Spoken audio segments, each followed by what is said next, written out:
What's up, guys? Reptile1913 here, and I'm starting my videos for the beginner people who are planning to get a reptile. So yeah, so today's video is about stuff you should know before you purchase your reptile.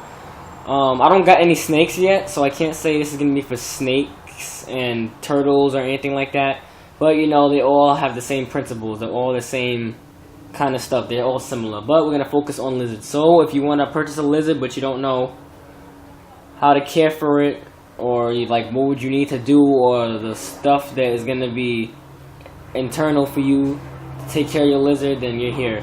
So this video is gonna be talking about stuff you should know about buying your lizard before you purchase it. Okay, so first thing is that lizards cost a lot of money. As you can see here, I'm going to be showing an example for my Chinese water dragons. Everything here costs like around like $300 to $400. The tank, the lights, the bulbs inside, the supplies inside, the decor, the temperature gauge, the dirt, the rock, and the lizard itself. You know, the expense of a lizard is going to be a lot of money. That's the train passing by. Excuse me for that. Just wait for it to pass by. So the expenses are going to be a lot, you know. Even if you get the tank and all the decor that you want and everything like that, you still need to get heat bulbs, because heat bulbs are important to a reptile. I'm not going to go into that yet.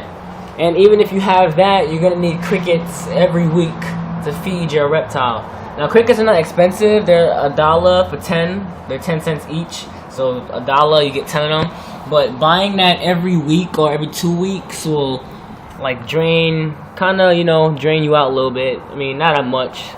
That's like a new bill you're gonna have to pay. Like, so every month, how much money you'll be spending for crickets? Like, I don't know, $6, $7. It matters.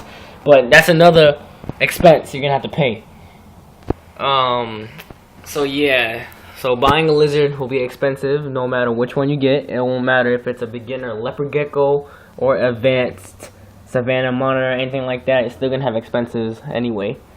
The number 2 thing you should know about buying your lizard is that lights are very important. Alright, temperature is very important. Each lizard has their own temperature. See, as I have tropical lizards, so the temperature in there is going to be around I'll say like 75 to 80 or 85. Yeah, and they have a heat inside and a cool side. So do your research on heating and lighting before you get your lizard. And some lizards might require a UVB light, which is this, and this helps them, you know, helps them with calcium, so they get stronger bones and they don't get diseases and stuff like that. And the temperature and humidity is very important, because if they have too much humidity, they get respiratory diseases and other diseases that I'm forgetting right now. And if they don't have the right heating, it's hard for them to digest their food. So, yep. The number 3 thing to know about before buying your lizard is that they're gonna need care.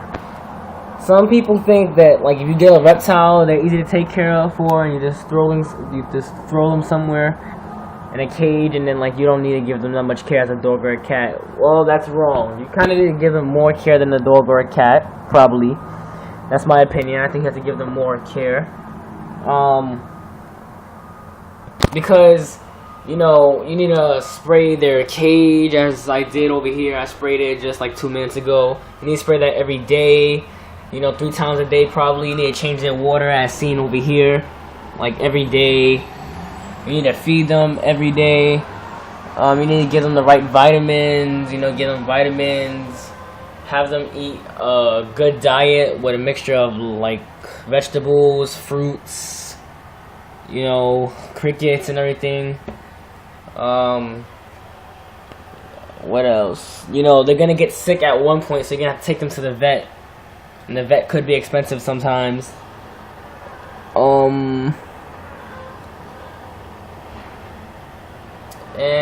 And you know, like, yeah, that's it pretty much.